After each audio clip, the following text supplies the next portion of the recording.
E agora então, pela manhã, começamos aqui na PUC, já vários momentos de conferência, assim também palestra, trazendo presente um pouco toda essa realidade, todo também esse contexto sombrio que nós vivemos no nosso país, principalmente que diz respeito às leis ambientais e tantas outras coisas, e principalmente a nossa grande ameaça com nossos povos tradicionais, povos originários da nossa Amazônia. Então, dentro dessa dinâmica, a gente pensou um pouco. Atualmente, nós tivemos a missa aqui também, eu tinha me apresentado. Então, meu nome é Padre Paulo, bom, sou jesuíta, mas eu nasci aqui mais para o lado de Curitiba. E fui lá para o lado de Porto Velho e não voltei, já faz uns 18 anos por aí que eu estou por lá. Morei em Manaus, saí um pouco para Bogotá e voltei para o sul do Pará e voltei para Manaus agora. Então, já faz um bom tempo. Acho que a gente vai aprendendo muito. E de fato, talvez uma palavra mais forte, né? É também um momento de profunda conversão. Tem que trocar o chip da gente, né? Porque eu tenho um pouco de sangue italiano e sangue de português. E infelizmente, nós temos que aprender muito com essas culturas, né? Infelizmente, os povos originários e tradicionais nos verem um pouco como uma ameaça, não é? Porque grandes e grandes extensões de terra, grandes produtores aqui do sul, sudeste, nessa parte ali, estão por lá e querem cada vez mais avançar a fronteira agrícola e principalmente a soja. Bom, sem saber e sem dizer toda a gravidade que é a mineração e aí por diante. Essa dinâmica vai ser um pouco assim. Se um dia vocês forem a Manaus, vocês vão ver que muitos e muitos irmãos indígenas e irmãs também, etnias, estão em Manaus atualmente, não é? Fala-se mais de 30 mil membros indígenas que estão na grande Manaus e em torno. Então é um pouco essa realidade que a gente quer trazer, refletir, aprofundar. Ela poderia aprofundar depois, né? Aqui está então a Marcivana, ela é do povo Santaré Maué, né? E quando falamos Manaus, antes era Manoós, não é? E era o povo que vivia lá, não é assim? E devido aos maus tratos, à perseguição, aos massacres, eles foram mais para dentro da floresta.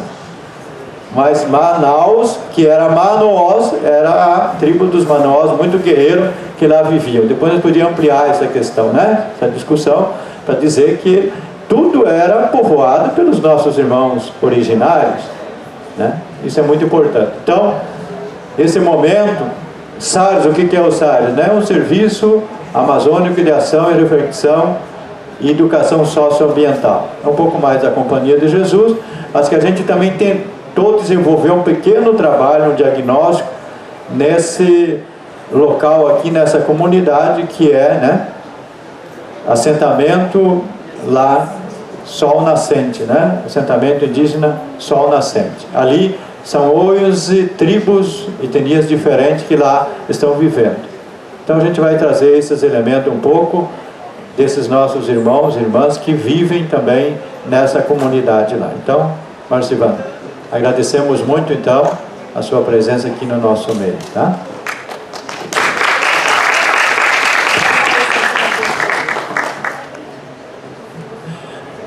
Na minha língua é Ricaat, Paxas. Agradecida pelo convite aí do Padre Paulo. Dizer assim que hoje a gente vai trazer uma informação do povo Santaré Maué, né? Nós somos filhos do Guaraná. Eu sou Maué, que significa papagaio inteligente falante. E a gente traz um pouco dessa realidade dos indígenas que estão no contexto urbano, né, para a gente. Um dos maiores desafios nosso, quanto indígena que está vivendo na cidade, é a questão de luta por política pública e por reconhecimento, né? Infelizmente, o Estado brasileiro não reconhece o indígena quando ele está vivendo na cidade. E a nossa luta tem sido por reconhecimento. Então, eu faço parte de uma coordenação dos povos indígenas de Manaus e em torno, que se chama COPIME. aqui está a nossa logomarca, né? Nós somos uma instituição representativa das associações, comunidades, grupos e famílias indígenas da cidade de Manaus e em torno, né? Nós temos uma abrangência metropolitana da cidade, que vai desde Manaus, pega alguns outros municípios, como Novairão e Manaus, e em torno de Manaus. O que é esse em torno de Manaus? É o que a gente chama de zona rural, né? Porque Manaus é uma cidade bem, digamos assim, interessante, né? Você está aqui e do outro lado do rio também é Manaus, com uma realidade totalmente diferente da cidade, né? E aí nós sentimos necessidade da criação de uma organização, né, que representasse, né, e tivesse, como perguntaram aí, algumas bandeiras de luta, né, do povo da cidade. E a gente vai começando para a gente compreender essa presença indígena na cidade. A gente precisa ter uma leitura do contexto histórico disso, né? Porque hoje a gente precisa dizer que não são os povos indígenas que estão indo para a cidade. Na verdade, são as cidades que estão indo até as comunidades indígenas, até as nossas bases. E aí a gente vai trazer esse contexto histórico a respeito de Manaus, né? Como o padre Paulo já falou, Manaus já era uma cidade, né, que tinha lá a sua sociedade, né? Tinha lá os povos Manaus, e nós tínhamos o povo Tarumã e o povo Baré vivendo ali naquela aldeia, né? Então hoje a gente diz, Manaus, a prefeitura de Manaus, toda vez que ela faz um buraco na cidade de Manaus, ela descobre um cemitério indígena, né? Que é para fortalecer e dizer que nossa presença aí já é bem antiga, né? Dizer também que essa presença remonta aí de 8.000 anos, né? 8.000 anos, quando chegaram aí os ancestrais, os nossos ancestrais aí, que é aquele que foram descendo, né? Que vieram ali pelo Estreito de Bering, foram descendo, né? Foram trazendo as suas mudas, foram plantando, foram compondo a grande floresta amazônica que nós temos aí. E a gente quanto indígena, a gente sempre lembra, estava até comentando, que quando a gente fala em escravidão no Brasil, os primeiros que a gente lembra, quem foram? Os negros, né? Quando se fala em escravidão no Brasil, nossa subconsciência diz os negros, mas dizer que nesse país os primeiros escravos foram os indígenas, né? Daí a história que não deixa, era o indígena que foi escravizado, só que o índio, ele tinha digamos assim, um tempo de vida muito curto, né? O índio, naquele processo de escravidão, ele sobrevivia no máximo 5 anos. Ficava doente, fugia, morria. Então, não era interessante para quem fazia esse tipo de comércio, e aí foi substituído pelos negros, né? Que eram mais fortes, mais resistentes, né? Mas dizer que nessa terra os primeiros escravos foram os indígenas. E aí a gente vai ver que esse processo de urbanização, ele contribuiu muito, né, para a questão do preconceito, para a questão digamos assim, até de negação da identidade do indígena. A gente vai ver, por exemplo, Manaus, em 1669, ela veio como Forte São José do Rio Negro, né? Ela foi fundada na aldeia, em cima da aldeia do povo Manaú, né? Em 1758 tornou-se São José do Rio Negro, né? E aí a gente tem aqui que na ocasião, em 1833, ela foi com a titularização de cidade, né? Manaus era um pequeno aglomerado urbano com cerca de 3.000 habitantes, uma praça, 16 ruas e quase 250 casas, né? E a maioria da população aí é o quê? É indígena, né? Manaus, né? Então, em 1872, o ano do primeiro recenseamento, vai dizer que 68,89% eram caboclos, que foi o nome utilizado, nomenclatura utilizada para identificar os indígenas, né?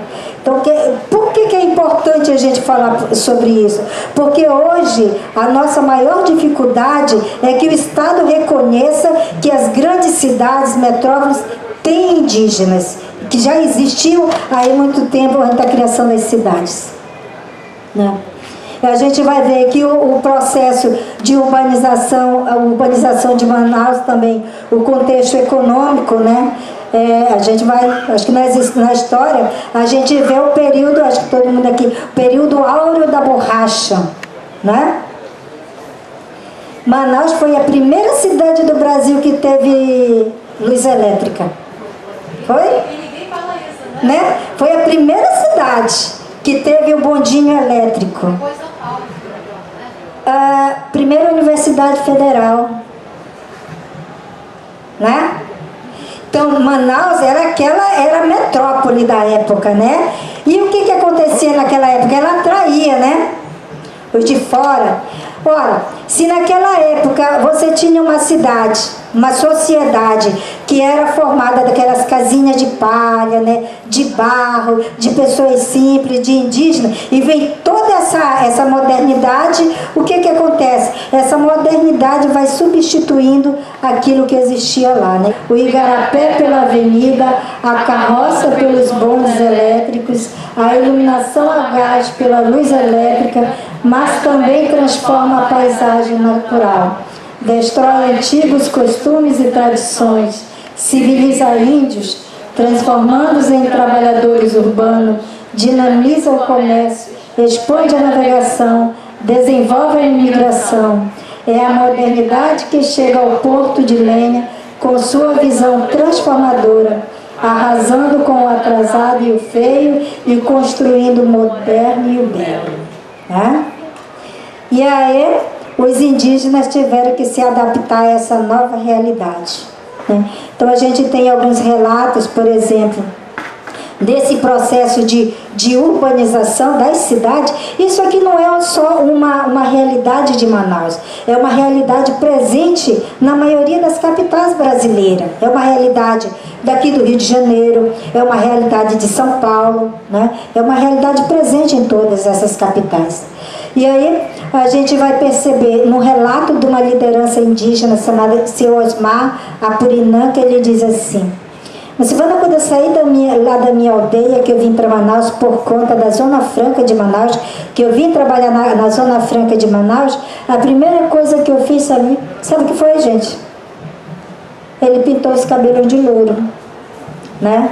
Pintou os cabelos de louro, porque a questão de se adaptar a esse novo que está aí. E aí a gente tiver toda essa parte dessa adequação. E aí você imagina, mas por que nós somos questionados muitas vezes, que dizem assim: vocês têm que estar ela na base, vocês têm que estar ela na área de vocês demarcada. Como? Quando você sofre uma doença de alta complexidade, né? Por exemplo, você precisa fazer um tratamento para o câncer, tratamento para um HIV, tratamento para essas doenças, uma tomografia. Você tem que ir para onde? Você tem que ir para grandes cidades onde tem grandes hospitais de alta complexidade. E em Manaus, só Manaus tem isso, né? Por conta da questão desse desenvolvimento de Manaus, tudo se concentrou na capital amazonense. Então, hoje nós temos na cidade de Manaus 51, quase 52% da população vivendo na cidade de Manaus.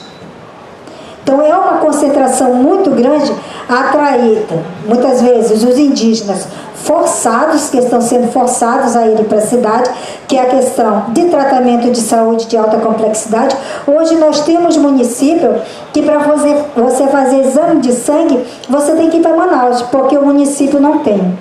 E aí, quando ele se desloca para a cidade de Manaus, ele vai, às vezes é um tratamento de 6 meses, ele vai primeiro só o doente mais um, depois já leva a família e vai ficando na cidade, né, inchando a cidade. A questão das faculdades, né? Então, hoje Manaus concentra as faculdades, né? Já tem em alguns municípios, sim, né? Há pouco tempo, aí, coisa de 10 anos, talvez, que você tem. Mas, a princípio, a questão hoje, a gente ainda tem uma migração muito grande de indígenas indo para a cidade para fazer faculdade, né? E aí é uma questão depois que a gente vai entrar na questão da educação, né? Então, essa concentração, ela obriga muitas vezes o indígena a estar lá na cidade. Então, é saúde, é educação, né? É a questão também da imagem que se vende dos grandes centros urbanos, né? Ano passado, nós tivemos uma experiência de 2 jovens que estavam vindo da região de São Gabriel da Cachoeira, né? Eles vinham com aquela ilusão que Manaus está chovendo dinheiro. Parente, tu quer ganhar dinheiro, tu tem que ir para Manaus. Por quê? Porque lá a gente está fazendo mais dança, os turistas estão indo ver, né? E você vai ganhar muito dinheiro. E quando chega em Manaus, se percebe que nada daquilo, né, é verdade. Então são vários fatores que estão empurrando também o indígena hoje ainda, né, a ir para grandes cidades. Vocês fiquem à vontade de perguntar, de tirar alguma dúvida, tá? Então, aí a gente vai entrar numa da questão, que é a questão da educação, né? A maioria das nossas organizações, nós temos organizações muito antigas. A gente tem a Marne, que é a associação, vamos ver, deixa eu ver se passa aí. Quer mais não? Não, pode passar aqui. Não vai ser tentar, não tá isso? Pode passar. Uhum, pode. Então, essa aqui é uma foto de uma das assembleias que nós tivemos, né? E aí a gente tem as nossas organizações indígenas. Nós vamos ter a AMARNE, que é a primeira associação indígena de Manaus. A AMARNE, que significa a Associação das Mulheres Indígenas do Alto Rio Negro, né? São mulheres que vieram para trabalhar em casa de família na cidade de Manaus, e aí foram ficando, né? E vieram várias, sempre teve muitos, traz as meninas do interior para trabalhar na minha casa, né? E acaba que não é nem trabalha, já dorme lá, se não se paga, só se dá para comer. Então essa é uma realidade de Manaus, né? E essas mulheres, elas mais tarde elas se reuniram e formaram essa associação. Algumas casaram, então, mas a renda muito pouco para quem tinha um estudo assim, digamos assim, bem, que não tinha nem o ensino fundamental, né? E aí elas criaram a associação há 30 anos atrás. E uma bandeira de luta da associação da Marne era a questão da educação também, né? A luta por uma educação e saúde diferenciada, mas principalmente por educação.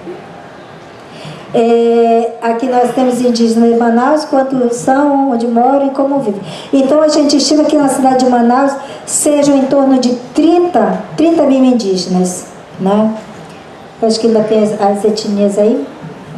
E eles estão presentes em todos os bairros da cidade de Manaus. Em todos os bairros, aqui são 42 povos. Pode passar? Nós temos aí os 42 povos, os últimos que chegaram foram o Aral, que estão vindo da Venezuela, né, fugindo por conta da fome, né? Nós temos essas línguas faladas na cidade de Manaus, né? Então, dizer que a maioria desse povo veio pela educação, né? E falar de educação para nós tem sido hoje um grande desafio para as comunidades indígenas em Manaus. Então, por quê? Embora a gente esteja lá, o Estado reconheça, né? A Constituição brasileira reconheça, o Estado nos reconheça que há essa diversidade. Na prática ela não funciona, né? Na prática nós não temos uma educação de fato diferenciada, né? E o que aconteceu nesse tempo?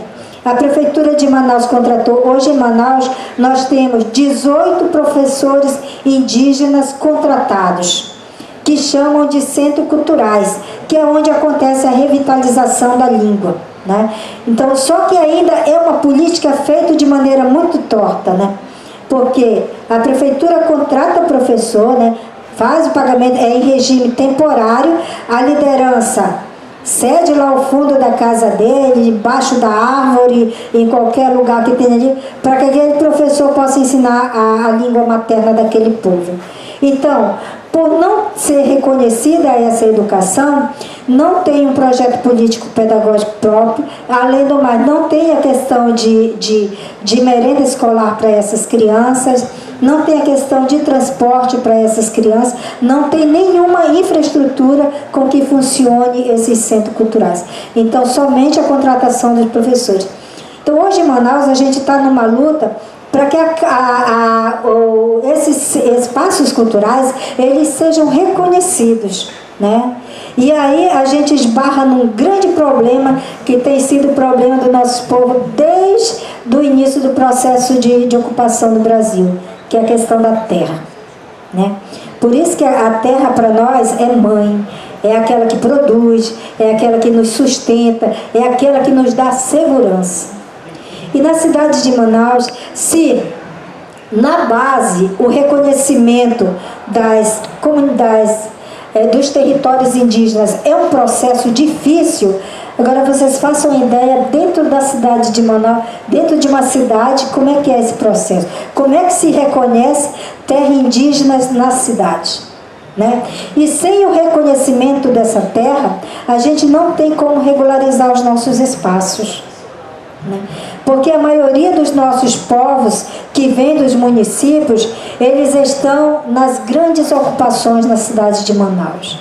Então, são ocupações que sofrem constantemente o processo de reintegração de posse. Nós temos em Manaus hoje 4 ocupações indígenas. Nós temos o Parque das Tribos, no Tarumã, que a minha parenta tem família lá. Parque das Tribos, com um entorno mais ou menos de, acho que 1000 famílias indígenas vivendo ali, com mais de 20 povos indígenas vivendo ali, né? E sofrendo constantemente processo de reintegração de posse, né? A escola ali não pode ser reconhecida, porque a prefeitura disse: eu não vou reconhecer essa área, uma área totalmente irregular, de repente acontece a reintegração de posse e ali se perde tudo. Então, o município não investe ali, né? E aí e que modelo que a gente pode conseguir, né? A gente pode dizer que aquilo é uma terra tradicionalmente ocupada? Não pode, né?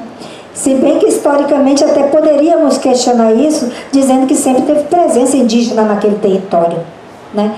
Mas assim, o Estado não reconhece, né, como terras indígenas. E a nossa grande luta hoje tem sido que a gente possa criar um modelo, ver na legislação brasileira que ampare que tipo de modalidade se poderia dar para essas terras, né? Porque até então não se tem nenhuma experiência nesse sentido. E a gente tem buscado muito parceria junto às universidades, né? Contando com os alunos que estão fazendo, aí, os estudantes que estão fazendo direito, né? Ver que tipo de modalidade a gente pode dar para essas terras. E aí, sem a questão da educação, sem a questão da terra, não se regulariza esses espaços, né? A questão da saúde também tem sido uma outra bandeira de luta da Copime, porque hoje nós temos a contratação dos agentes de saúde, nós temos polo base de saúde em algumas comunidades no entorno de Manaus e até nas nossas aldeias. Só que nós estamos dizendo assim, esse modelo que está aí, ele não serve para os indígenas. Por quê? Porque esses polos de saúde eles estão entupidos, né, de medicamentos químicos, né? Então hoje essa política ela vai enfraquecendo a questão da medicina tradicional, né? Outro dia a gente estava com uma parenta e ela foi lá para Manaus fazer um tratamento de saúde, né? E ela dizia: parenta, tu traz para mim um desses chazinho que vem lá com aquele pacotinho? Traz para mim um desses que eu me sinto muito bem com ele. E era chá de cidreira. E ela tinha a plantinha aqui no vasinho, estava aqui plantado. Mas parenta, isso aqui é o mesmo. Não, esse aqui não faz efeito. O que faz efeito é esse aqui do saquinho. Então essa política vai enfraquecendo, né, a questão cultural do nosso povo, né? Então hoje, por exemplo, a questão das parteiras, a questão da pagelância, a questão desses tratamentos, eles vão tornando assim meio que uma coisa muito longe, distante da nossa realidade, né? E a gente fala: não, nós queremos uma saúde diferenciada, né, mas que de fato ela aconteça na prática, né? Lá na Constituição brasileira está dizendo que tem. Mas na prática não tem. Por quê? Porque dentro dos nossos hospitais, nós não temos tradutor de língua. Então o parente muitas vezes, quando vem do interior para tratamento, ele não sabe nem como pedir água, né? Ele não sabe nem dizer o que ele está querendo naquele momento. Então é preciso levar em consideração a isso. É preciso dizer que a alimentação do indígena é diferente da outra alimentação, né? É preciso dizer que a questão também da presença espiritual do seu pajé é importante na recuperação do doente indígena, né? E o Estado precisa reconhecer isso. Então, na saúde também nós temos aí vários desafios. Na questão da terra também, que é a regularização de buscar, voltando um pouquinho lá na questão da educação também, hoje em Manaus, nós temos muitos estudantes universitários na cidade de Manaus, né? E a gente tem também um grande número de desistência desses estudantes, né? Então, o estudante que vem de São Gabriel da Cachoeira vem para Manaus, não tem uma casa de apoio para eles, né? A maioria vem sozinho, o pai está vendendo, fazendo a roça para vender a farinha e para estar sustentando ele no material que ele precisa, né? Então hoje na luta também dentro da universidade tem sido essa, né?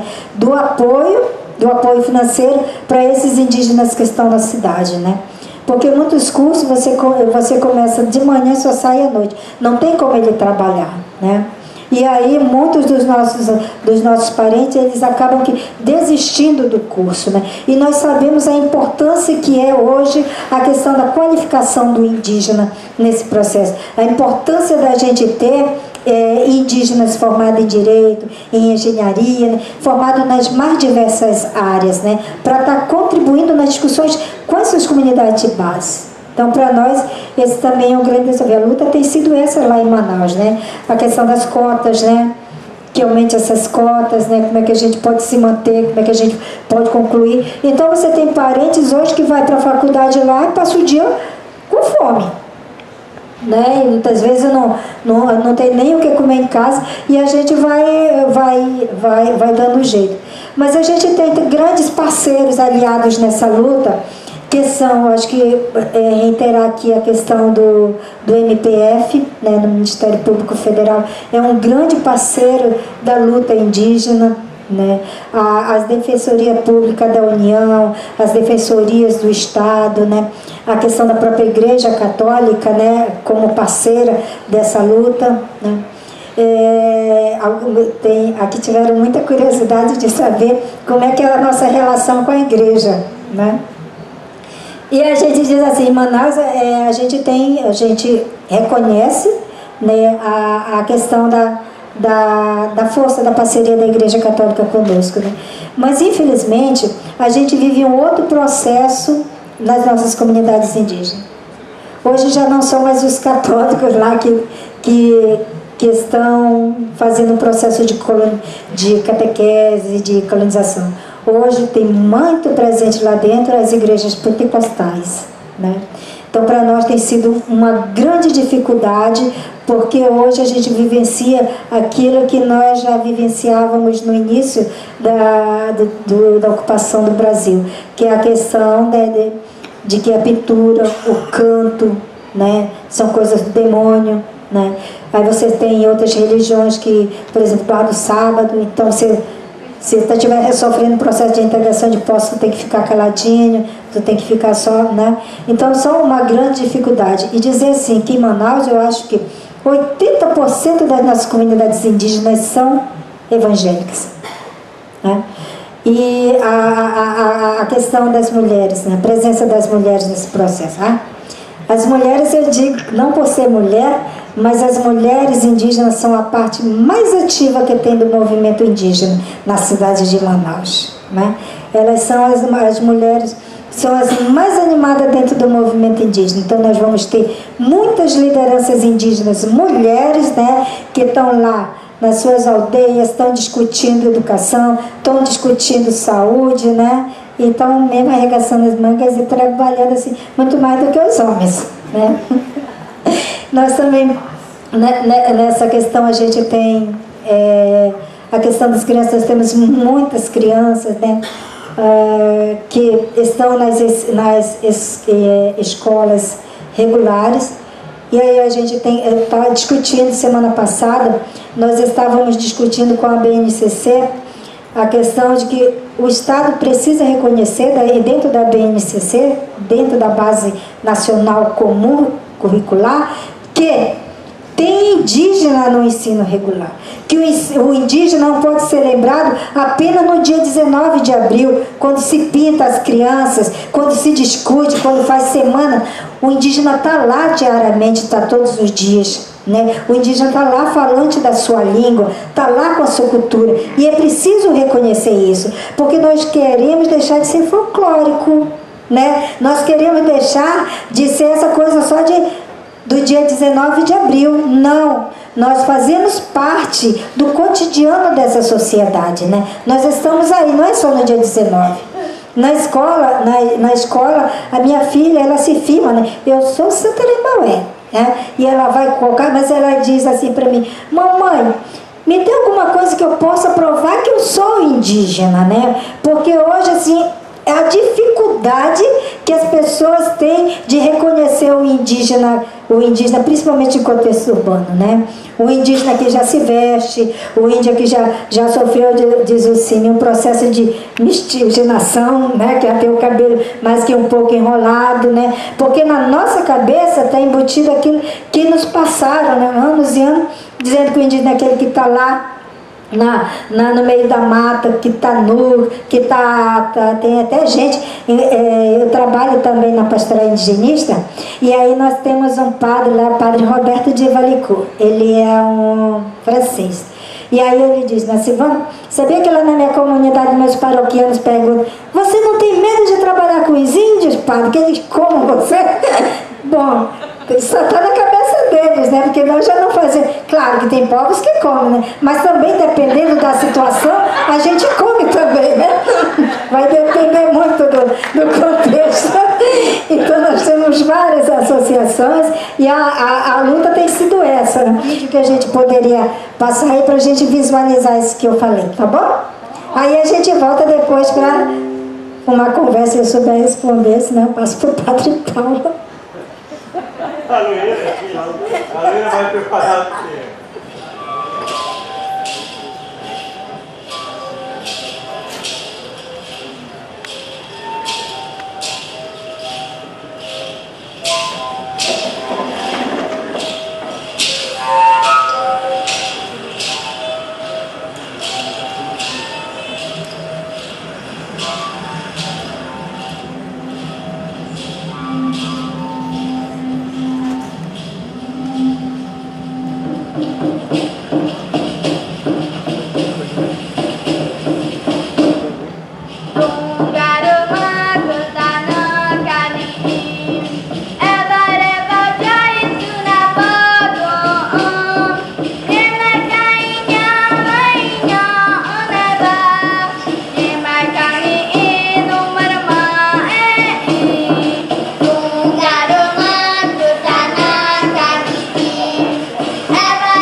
Que os brasileiros têm, em geral, sobre o índio, é dada pela escola primária. E essa sempre imagina, diz, insiste, de que o índio é um personagem do século XVI.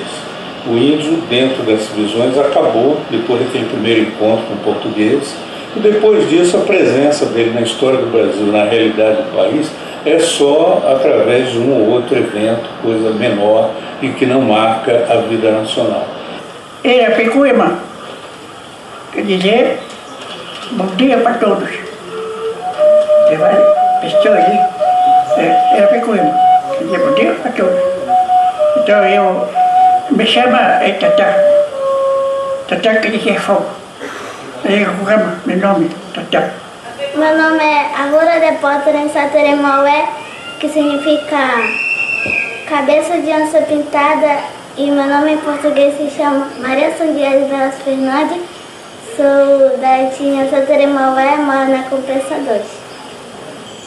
2. Renyai Pak Mama baru Pecharemoy, nome Pachai Ningiri Emaka, ira ribanu cidea nya nak e takuma kinwa kita nak kan. Em primeiro lugar, bom dia a todos. Meu nome é Domingos Ticuna. Eu moro em Manaus, mas não é que moro em Manaus, não. Eu venho lá do base mesmo, da aldeia, que chama Feijoal, que é município de Benjamin Constant, que nós estamos aqui hoje em Manaus. Estou representando aqui a Associação Mulheres Indígenas do Alto Rio Negro, AMARME, no Miacurá. No Miacurá quer dizer grupo de mulheres, né? Meu nome é Deolinda Freitas Prado, etnia Dessano. Eu tenho 65 anos. Eu moro lá no Jorge Teixeira, bairro Jorge Teixeira. Meu nome é José Inácio Santos da Silva, né? Moro aqui em Manaus, na comunidade, comunidade Tarumã. E nós hoje somos família, umas 70 pessoas lá, né? Indígena, né? Mura. Eu sou índio apurinã. Eu moro aqui 20 anos aqui nesse bairro do Valparaíso. Eu sou presidente, coordenador de uma organização AIMM, que significa Associação dos Índios Mundurucus de Manaus, a qual nós somos 46 famílias, são para mais de 1.116 indígenas que moramos aqui na cidade, na área urbana de Manaus. Nós chegamos aqui no Tarumã Sul quase 15 anos atrás, e hoje nós temos aqui nesse assentamento há 3 anos. Chegamos aqui através do movimento indígena, da luta do povo indígena que ocorre na cidade de Manaus. A nossa atividade de trabalho aqui dentro as mulheres, tanto os homens, fazem o artesanato, né? Mas como a gente já aprendeu aqui desde quando chegamos na cidade, muitos trabalham com pedreiro, carpinteiro, outros casas de família, mulheres. Então, hoje os índios estão construindo as casas dos brancos. Esse problema de traficantes é um perigo para nós. Porque várias vezes nós já fizemos denúncias, tivemos vários BOs, eu fui ameaçado, já me levei coronhada de revólver. Então nós ali ficamos à mercê dessa situação, porque os próprios governantes eles não estão respondendo aos nossa solicitação para que nós vivamos em paz, né?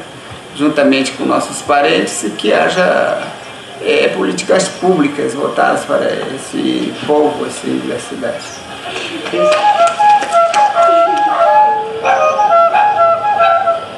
E nós queremos assim, um projeto diante dos parceiros que nos ajudem a fazer um levantamento desse povo, né? E que nós só ficamos nossos povos indígenas. E não queremos também as igrejas que ficam ali dentro. É isso que é muita preocupação para nós.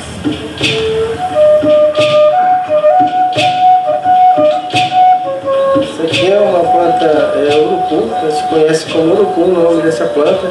Essa planta aí que serve para nós, indígenas, é uma tinta para nós se pintar, que é da nossa cultura, e também serve para fazer tempero, como faz o coloral daqui, para nós usar na nossa comida.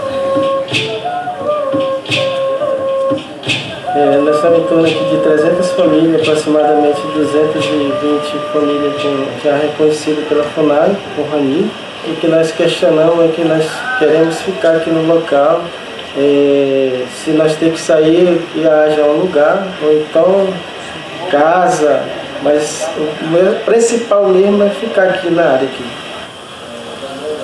Tapaca mimuki, kirimata mimuki, tapaca mimuki, kirimata mimuki, a cara de sumimuki, taeira mimuki, a cara de sumimuki, taeira mimuki. Tá dizendo assim, vamos comer peixe assado, tem pacu assado, tem carauaçu assado, tem pacu assado, tudo essas músicas que a gente mexe. Porque a nossa música é voltada mais a animais e algumas plantações e festa. Aqui nós produzimos o couve, a cebola, o cheiro verde, a escória, a pimenta, daí as bananas, aí vem a macaxeira que nós plantamos, vem a mandioca que nós plantamos também para o nosso consumo aqui dentro. Essa produção aqui, nós são 50 famílias aqui dentro. Tem mais, nós temos 94 famílias, mas não dá para tudo. Aí nós temos que repartir para essas 90 famílias, tudo um pouquinho. Umas para um para outro, porque não dá para ti. Falta muito por causa da terra e de terra, né? Tem terra. Hoje a educação foi um avanço que tem professores qualificados tanto no português quanto na língua materna, mas porém a gente não tem estrutura de como dar aula dentro dessas comunidades, né? A gente não tem o apoio da secretaria, como a estrutura escolar, do próprio prédio a gente não tem. Material escolar, merenda, a gente não tem, entendeu? Então, a partir desses apoios que a gente tem essa dificuldade também na educação. Nossa preocupação de resgatar as nossas línguas maternas, as nossas culturas tradicionais, para que as crianças não esqueçam o que nós passamos com nossos antepassados. Então, para isso, nós nos organizamos esse nosso espaço que nós temos hoje, chamado o Centro Cultural dos Ticuna.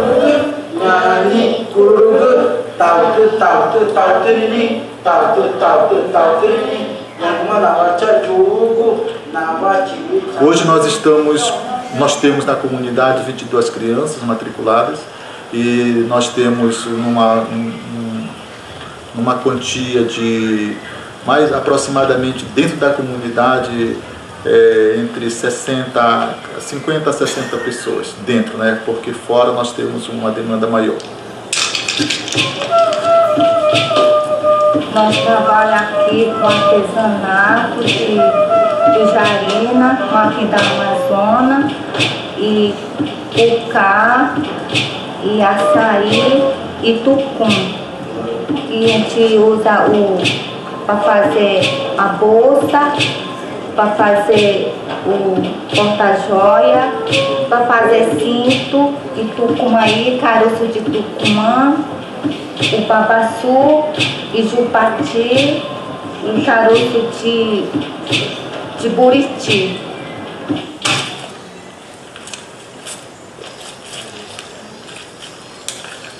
Vou contar um pouco como se trabalha com produção artesanato.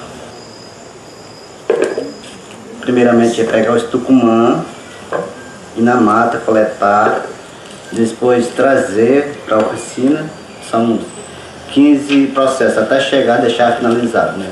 Então vamos começar do tucumã. Tucumã chega na oficina, limpamos o tucumã, depois fatigamos em pedaços, em 4 pedaços, e depois os 4 pedaços coloca no sol para secar, para te dar as emendas. E depois ela vai ser pastada de novo, outra vez, cortado na serra, né? Para poder ser trabalhado. Depois daí, ela vai para furadeira, furar os tucumã, para ser enfiado no arame para ser trabalhado, para ser lixado. Depois de ser lixado, ela vai ter mais outro acabamento, até chegar ao seu ponto final. Esse é o muraquitã que fala. O sapinho e a folhinha. A produção artesanato ela é bem complexa, não é fácil, né? É só para quem já tem prática de trabalhar. Como nós, por Iná, trabalhamos há longo tempo, né? Nós temos bastante experiência, né? Nossa dificuldade Emprego, né? Emprego. Às vezes não consegue trabalhar quando não tem o filho, não tem para onde deixar. E por isso que nós criamos para trabalhar artesanato, trabalhar em casa, ficar com teus filhos, levar na escola, as coisas para facilitar as mulheres, nós criamos para trabalhar artesanato. Com isso elas complementam o salário do marido, né?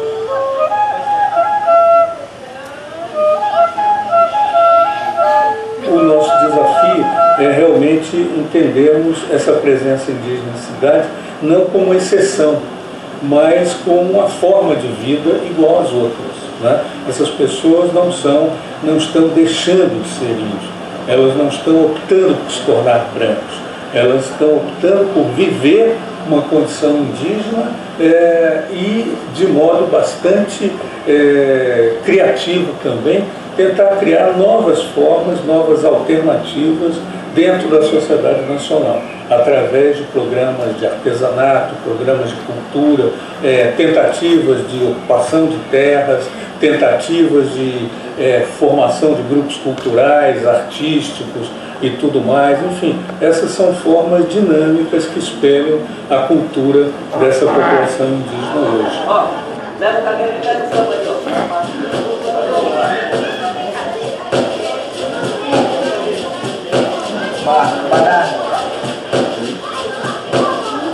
A minha preocupação com a comunidade indígena simplesmente tentar organizar mesmo essa comunidade e também unir a população daqui do Rio todo.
Desse encontro, dessa primeira oficina da Copime, de 2015, foram as comunidades indígenas aqui de Manaus todas, que são do povo Ticuna, do povo Tucano, Bessano, Tariano, Baniwa, Sateré, também os Mura.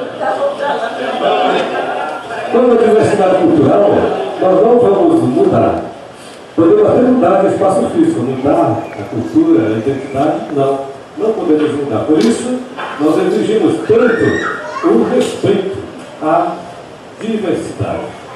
Também a gente não tem espaço para venda aqui artesanato na cidade de Manaus. A gente tem que fornecer nosso produto para o atravessador, né, vender por outro preço.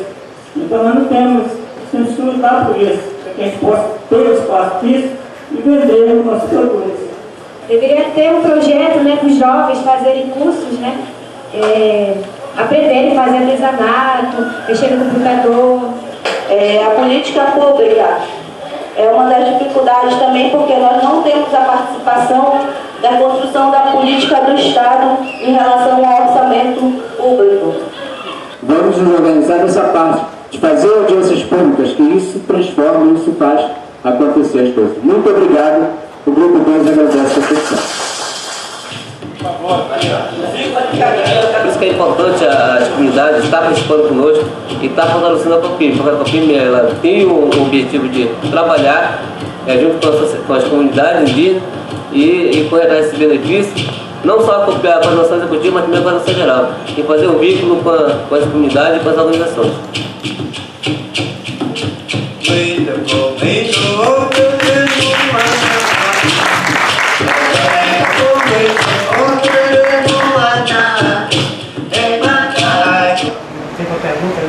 Naquela parte do texto que aparece a cidade de Manaus no início da formação, que o texto fala de substituir o que era feio por uma arquitetura bonita, né? Por uma mais ou menos isso que o texto fala. E quem é esse texto que é esse registro? Está no livro da Norma Biggs, que é uma assistente social. Ela fez um trabalho baseado em cima do último IBGE, que ela vai mostrar a realidade dos indígenas a partir do último censo do IBGE de 2010. Mas esse texto de origem, ela pegou um registro bem lá de trás. Exatamente. Trabalho na educação na contramão dessa máxima, porque é uma formação que mesmo quando se trata de buscar fazer a diferença, até romper com isso, mesmo assim, a estrutura que está posta, né, que prevalece, ela é excludente. E essa máxima vai passando de geração para geração e se estende para o curso superior também. É uma realidade que, se ela não for tocada na sua forma estrutural, não vai haver uma transformação. Vai fazer muitos encontros, muitas discussões. É necessário que haja uma conscientização que se estenda para a prática. Mas, infelizmente, o que a gente percebe é que a consciência daqueles que realmente não sofreram nas suas vidas essa discriminação, aqueles que têm uma consciência de fora para dentro, digamos assim, né? Até para que se torne uma prática ou a reprodução de um valor que não ratifique isso, demora muitos anos. Isso, imagina, os tantos anos de colonização na região, e essa máxima se reproduz todos os dias nas escolas públicas do Estado, em todo o Estado. A autoestima do povo do Amazonas é uma das mais baixas da região. A primeira providência que um educador precisa tomar para educar na Amazônia é trabalhar a autoestima, que é muito baixa. Porque vocês já devem ter, não é noticiado, mas o índice de suicídio nas comunidades indígenas, na faixa etária de adolescentes, nas comunidades ribeirinhas também é altíssimo, é gritante. E isso vem da autoestima baixa, né, do processo de negação que os jovens já vivem, não quererem mais esse valor que vem sendo repassado como algo inferior. E ninguém quer ser ninguém, como diz o Caetano Veloso numa música, né? Nessa luta para não ser ninguém, eles buscam ser um valor, que é o parâmetro imposto, um valor que eles nunca de fato serão, porque nós nunca nos transformamos, é impossível nos transformarmos num outro ser que não seja nós mesmos, né? Essa busca enganosa é um problema terrível na região. Então fica muito claro isso aí. Estava falando para ela antes, como que é essa relação do jovem, assim, da nossa geração agora, indígena, em relação a isso, porque ela falou que às vezes até a própria língua, né, de vocês acaba que não é muito praticada no dia a dia, e aí as pessoas mais velhas têm que tentar manter essa cultura. Porque assim, hoje, na maioria das nossas comunidades indígenas, os mais velhos têm total domínio da língua materna. Os filhos dele, ele entende e até fala. Já os mais jovens entendem, mas não falam. E outros não querem mais falar mesmo. Então é comum, por exemplo, você vê o jovem indígena dizer: mamãe, para de falar essa língua, você está me envergonhando. Né? Isso é muito presente dentro da realidade. Mas dizer assim que a nossa luta tem sido para estar dentro dos espaços de discussão política, principalmente da educação. Porque essa educação, esse novo jeito de ver essa educação diferenciada, ela tem que começar desde a criança pequenininha lá no maternal. Tem que começar a ser trabalhado isso, né? Dentro das escolas regulares, valorizando a questão cultural no Brasil, né? Nós somos, e aí dizer assim, nós somos índios, nem somos índios, né? Índio foi o nome que deram, né? Nós somos povos originários dessa terra. Dizer, por exemplo, aí que a minha cultura é diferente da cultura da massa, é diferente da cultura dos ticos, né? Todo mundo é índio, a gente vai dizer que todo mundo é índio, né? Não, nós somos cultura totalmente diferente. E aí, eu quero parabenizar a Suzana pela sua clareza de explanação. Acho que você é uma pedagoga, não sei se você é professora, mas parabéns, viu? Eu quero só mencionar, assim, a luta dos indígenas em Manaus não é isolada, porque há um processo de expulsão dos indígenas das realidades rurais para a cidade. Então nós temos aldeias indígenas em Campo Grande, que eu visitei, dos Terenas, dos Guarani, Dourados, no Mato Grosso do Sul. Temos em Porto Alegre, temos em São Paulo, aqui no Rio temos também,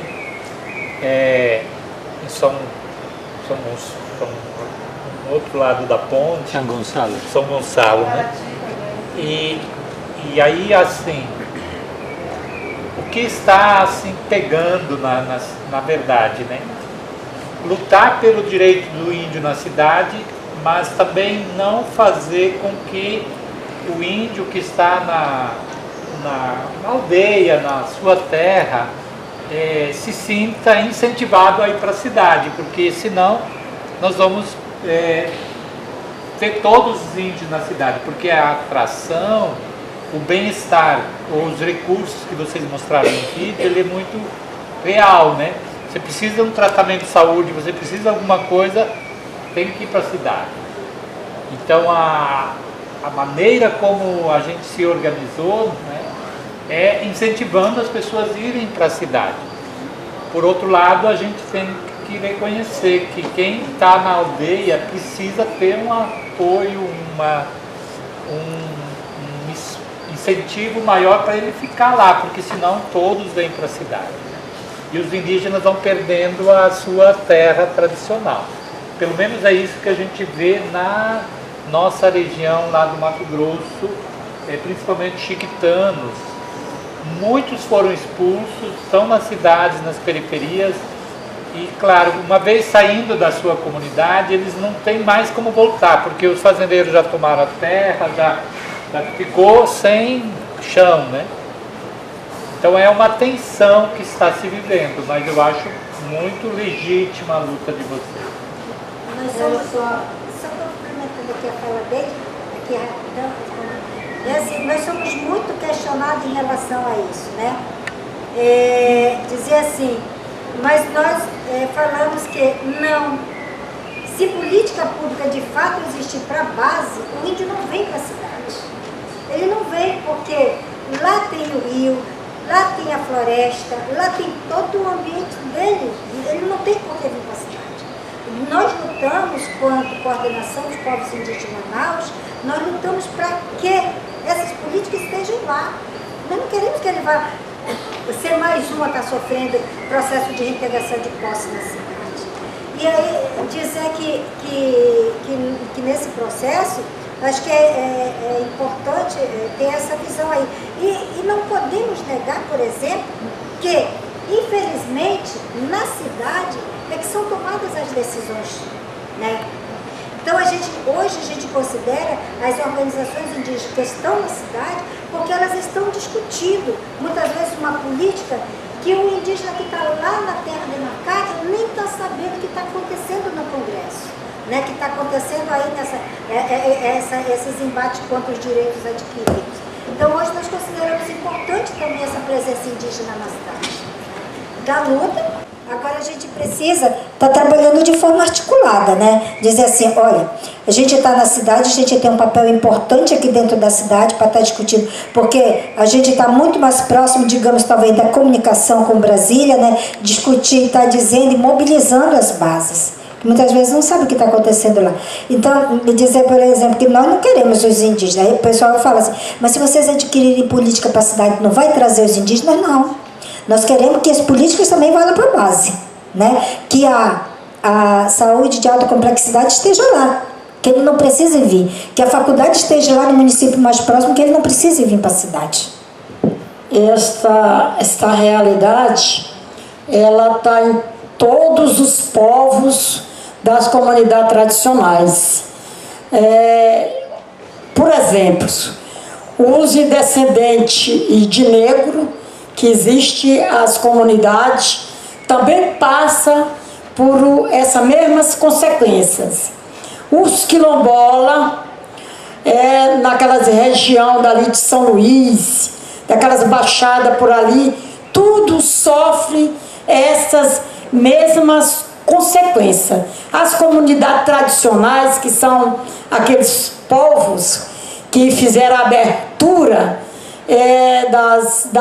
das comunidades antes, né, dos brancos tomarem conta das terras, dos fazendeiros tomarem conta das terras, todas aquelas comunidades passam por isso. É a escola, os filhos deixam a tradição de trabalhar a agricultura familiar para ir servir de mão de obra barata nas cidades. Certo? Isso está público e notório no Brasil inteiro. A cidade está tudo inchando desse pessoal que deixa suas tradições através de busca de... E também o investimento político que existe. Para o pessoal largar as terras, largar suas moradias, para estar nas periferias, comprando papelão, vendendo jornal, revista, né? Todas essas coisas. É absurdo essa política que existe aí de mundo afora. Eu queria saber qual é a influência que essas igrejas pentecostais, em contraposição à Igreja Católica, né, quer dizer, trabalhar o etnocídio, ou seja, impedir que as pessoas falem sua língua, se organizem e tal. E como é que a Igreja Católica, pelo menos do ponto de vista progressista, do ponto de vista da aliança com os povos indígenas, está em contraposição a esse segmento que cresce e aniquila qualquer tipo de cultura local? Eu acho que está direcionado a nós aqui, tem alguns jesuítas, né? Tem algum historiador aqui, para eu também, se eu cometer um erro, me corrijo, né? Tem algum historiador aqui? Bom, eu acho assim, se a gente analisa um pouco, e depois ela poderia complementar, né? Lá no Alto dos Solimões, nos rios, lá no passado, né? No início, né? Foi dividido um pouco as congregações, né? Os carmelitas, os salesianos e nós jesuítas. Acredito que cometemos erros, né? Não soubemos logo de início ver que são nossos irmãos, são humanos. E não tinha essa concepção de humanos. Sabe que são humanos ou são sub-humanos? Tem alma ou não tem? Assim também aplicamos para os negros. Isso é o pecado e eu acho a grande dívida que nós carregamos. Me desculpa dizer, eu acho que muitos de nós, brancos, a minha família também, muitos que estão no poder aí constituídos, essa meia dúzia que está no poder, quando querem flexibilizar as leis ambientais, quando não querem demarcar as terras, quando não possibilitam a dignidade deles, eu acho que ainda eles têm na cabeça, na mente, se eles são humanos ou não são humanos. Se eles são humanos, necessitam do território. Se não são humanos, bom, não precisam muito do... E isso está introjetado, isso é uma colonização que nós absorvemos de tal forma, internalizamos, que é muito difícil. Tem muitos livros, muitos escritos dizendo descolonizar as nossas mentes. Descolonizar as nossas mentes. Ele falou aqui, né? É muito dura essa negação, né? Então há toda essa questão de fundo. Então eu acho que com o passar do tempo, nós também da Igreja Católica, não vou dizer que todos, acredito que alguns sentiram sim, não, eles são criaturas de Deus, são humanos, então eles têm a cultura, têm a religião e têm os rituais. Outros não. Outros dizem, não, os rituais de vocês, os colorais de vocês são do demônio. Outros disseram isso. Nós, no passado, como igreja, também reafirmamos essa negação. Com o passar do tempo, eu acho que nós fomos dando passos, mas nem toda a igreja, nem toda, né? E agora, então, quando ela colocou esses elementos, eu digo porque quando aparece o Cauíche ali, né, que é o cacique, é duro e é triste porque alguns irmãos dela, né, e irmãs também, sempre participavam com elas, né, lá, junto dos rituais, e aí com os colares. E agora, quando o pastor, que pode ser também que era, né, e que agora então está na igreja evangélica, vai dizendo, vocês estão praticando arte lá, essas coisas do demônio. Então é muito duro, né, gente? Então tem isso também, existe, né? Então é um grande desafio que eu acho, né? Então, nesse lugar que nós estamos lá e demos, aqui apareceu, né, assentamento indígena Sol Nascente, há esse conflito. A gente fez um diagnóstico, as pessoas que estão ali, cada vez na semana, 2 vezes na semana, tinham os rituais, eles já não estão se sentindo, porque daí passa os outros irmãos na frente, olha o demônio, olha o demônio. Então, tem essa realidade, né? Então, como pensar tudo isto? Agora, claro que eles buscam essa autoafirmação, como, né? Tem eles muito presente, esses mais antigos, né? Ainda tem muito a língua, e ainda esses rituais. Mas há essa tensão, há esse conflito, né? E eu diria também, reafirmo o que ela está dizendo, né, gente? É vergonhoso, sendo eles os primeiros moradores, sendo eles os primeiros habitantes, né, o direito natural, que esse governo está fazendo, gente. Olha, sinceramente, isso aqui é um terrorismo completo, né, gente? Vários e vários laudos das terras, que já estavam agora, logo para demarcar, é verdadeiro ou falso. Eles estão colocando em xeque trabalho de anos e anos e anos de antropólogos sérios, que só faltaria ele dar uma canetada e dizer, não, são dos nossos irmãos. Claro que ele se sente sem a terra demarcada, sem o território demarcado, né, gente? Eu fui entender isso, porque eu lutei muito para a reforma agrária, por onde eu morei, no sul do Brasil, o Rio Grande do Sul, está aí aqui o Aloir, né, Aloir? Ali tem mais propriedade para falar que ele é antropólogo. Então, para nossos irmãos indígenas, o que é, gente? A casa deles é tudo, né? O território é a árvore que eles tiram o fruto, que eles tiram lá a semente para o artesanato. A casa deles, o território é o rio que eles vão ao encontro do peixe. A casa deles, o território deles é lá o alto da montanha, porque lá estão os ancestrais. Lá nas árvores estão os ancestrais, o espírito. Lá no rio estão o espírito dos ancestrais. E aí eu queria terminar, o que é conceito de progresso para nós? Eu vou dar um exemplo. Eu atendia sempre uma paróquia ao longo do rio Madeira. Eu pegava um barco, entrava no barco às 10 horas da noite. 6 da manhã eu estava chegando na comunidade. Lutaram, fizeram esforços, tal. Fizeram uma estrada de chão, 120 quilômetros. Então a Dona Maria, que pegava o barco, que saía às 10 da noite e que chegava outro dia de manhã em Porto Velho, ela gastava um tempo muito grande. Então a mesma Dona Maria saía às 5 da manhã, 9 horas da manhã estava em Porto Velho, e no mesmo dia estaria voltando para a sua comunidade de São Carlos, que deu aquela tragédia lá do Belo Monte, que foi notícia também nacional, não lembra? Daquelas enchentes lá. Eu acho que para nós, branco, houve um progresso. Mas sabe o que aconteceu?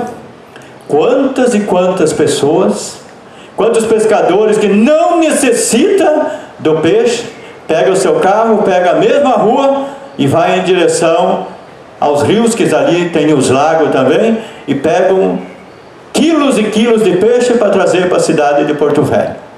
E também levam toneladas e toneladas de plástico, de lixo, e jogam no rio Madeira. Deu para entender? O que é progresso, afinal? Então, uma coisa às vezes vai acompanhada, né? Então, eu acho que a riqueza que eles têm, esse trato com o território, isso é uma herança, é um legado, que nós temos que rever esses conceitos para nós, né? É insuportável o que é que nós estamos fazendo com a Mãe Terra. Nós temos uma consciência plena, gente. Os recursos naturais, eles são finito ou infinito? Nossos ancestrais não tinham certeza e achavam que eram infinitos. Então nós temos uma consciência. Nós sabemos que os recursos naturais são finitos. E é uma aberração que 8 bilionários da face da Terra concentram mais renda do que 3 bilhões e 300 milhões na face da Terra. E que agora, bem recente, saiu a pesquisa dizendo que 6 famílias no Brasil têm mais renda do que 100 milhões de brasileiros. Não tem futuro isso, gente. Não tem futuro. Então, descarregamos em cima dos indígenas. Mas por que tanta terra se eles são tão pouco? Vai ver as terras dos latifundiários na Amazônia que nem pisam lá, compraram, receberam de subsídio no governo militar, que mora aqui, que mora em São Paulo, grandes extensões de terra, somos grandes latifundiários.